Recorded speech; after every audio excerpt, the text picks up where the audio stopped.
అని దేవుడు చెప్తున్నాడు. ఆ మత్త లేని మరియ ఎలా ఎదుకుందో దేవుడు పాదాల దగ్గర, నీవు కూడా అలా ఎతకాలని దేవుడు సెలవిస్తుంది. దేవుడు మరియ చేసిన కార్యము నీకు కూడా చేస్తానని దేవుడు సెలవిస్తాడు. ఎన్నో క్రైస్తవుల కుటుంబాలు విడిపోయి చెదిరిపోయి నలిగిపోయి విడాకులు తీసుకొని మళ్ళీ కట్టబడిన కుటుంబాలు కూడా ఎన్నో ఉన్నాయి క్రైస్తవుల జీవితాలు. ఎందుకున్నవంటే అపవాది రాకా మానుడు, వాడు గాయము చెయ్యకా మానుడు, వాడు స్విచ్చు బెట్టకా మానుడు, కానీ తుదకి వాడికి నాశనమే, మనకు విజయమే. దేవుడు అయ్యా, నేను ఎంత లోతుకి దిగిపోయినా నాకు విజయమును ఇవ్వబోతున్నావయ్యా, నేను నమ్ముచున్నానయ్యా, ఇంకా రేపొద్దునికి కొట్టివేస్తున్నావు అయిపోతున్న సమయంలో కూడా దేవా నీవున్నావు, నీవు చూస్తావు, నువ్వు మాట్లాడతావు, నా జీవితాన్ని ఎలా కట్టాలంటే నీ చిత్తమేనయ్యా, నా వల్ల ఏమి కాదు, నీవు నేను ఏమి చేయలేము, నీవు నేను ఏమి మాట్లాడలేము, నువ్వు నేను ఏ రాజకీయ మనుషులు మనం మార్చలేము, ఏ మనుషుల ఉదయాలు మార్చడానికి మనుషుల వల్ల కాదు, దేవుడే పునుకొని మాట్లాడాలి, దేవుడే వాళ్ళని తాకాలి, దేవుడులే ఆయన ఎన్ని వాళ్ళని గద్దిస్తే అప్పుడు లోబడి వాళ్ళు వస్తారు. దెయ్యాలు సైతమే యేసు ప్రభు గద్దిస్తే గజ్జ గజ్జ వణికి పందుల్లో పోయి సముద్రంలో కొట్టుకోబోయి. ఒక మానవాడు ఏ పాటి వాడు, మానవుని సృష్టించుకుంది యేసు ప్రభు. ఆయన మాటకి కాని వారు లోబడపోతే ఆయన బెత్తం వాడాల్సిన సమయాన్ని ఖచ్చితంగా బెత్తం వాడతాడు. ఏ వ్యక్తి వాడతాడని చిల్లబెత్తి తీసుకొని కొట్టడు, కానీ మానసికమనో రోగమనో అప్పులనో వేదననో నిందనో అవమానమనో ఏదో ఒక బెత్తాన్ని వాడి ఖచ్చితంగా సరైన దారిలో మానవాడిని వేసే కడతాడని.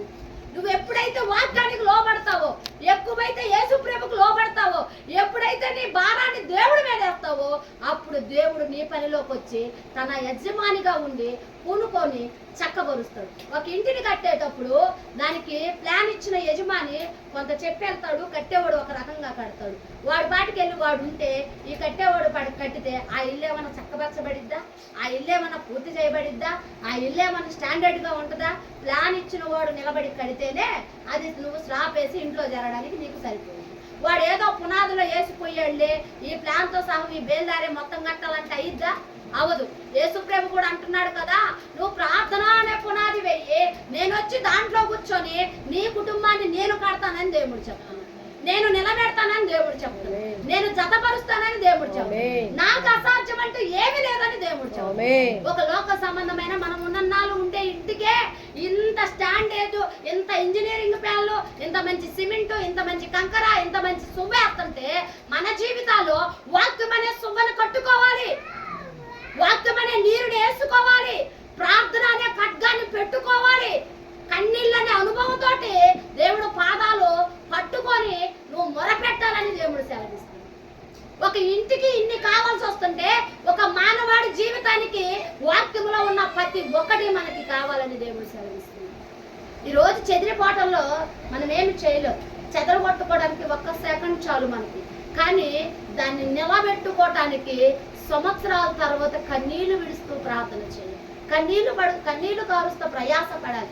ఎందుకు కన్నీళ్లు కారుస్తూ ప్రయాసపడాలంటే ఈ చిన్న తప్పునే మనం ముందు సరి చేసుకోలేము.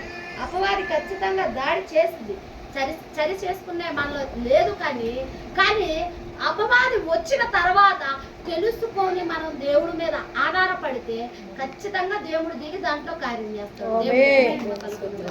ఆ మత్తలేని మరియ తెల్లవారుకు ముందే వెళ్ళి ఎలా ప్రభు పాదాలు కొట్టుకొని ఆడికి వెళ్ళంట కావలి వారిని అడుగుతుందంట, అయ్యా నా దేవుణ్ణి నా ప్రియుణ్ణి ఎవరో ఎత్తక వెళ్ళారు, నువ్వేమన్నా చూసావా?